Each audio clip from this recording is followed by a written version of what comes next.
Okay, this video is meant to show two things, two observations about the saturation dome on the TV diagram. The first thing is the saturated liquid slope is a very steep slope.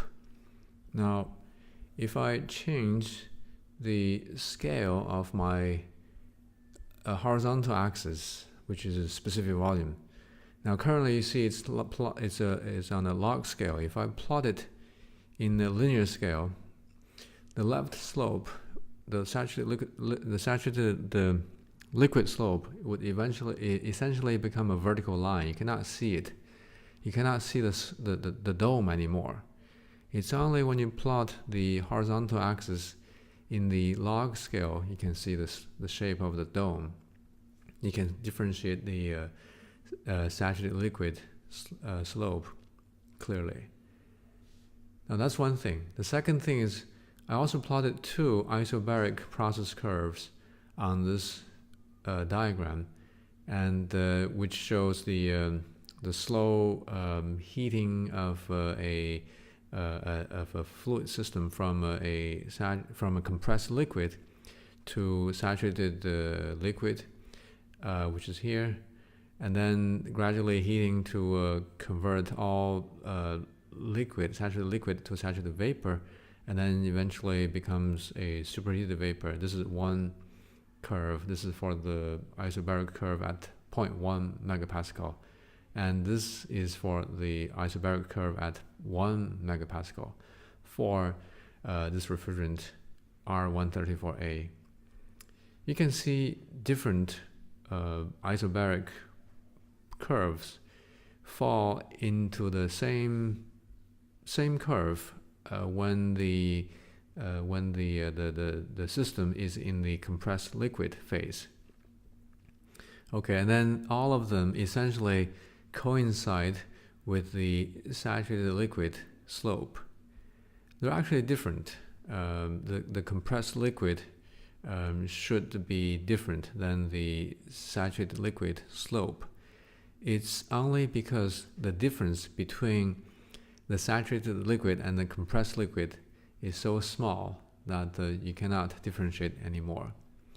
Now, to make the point, let's see if I can show you the data. Okay, so let's see.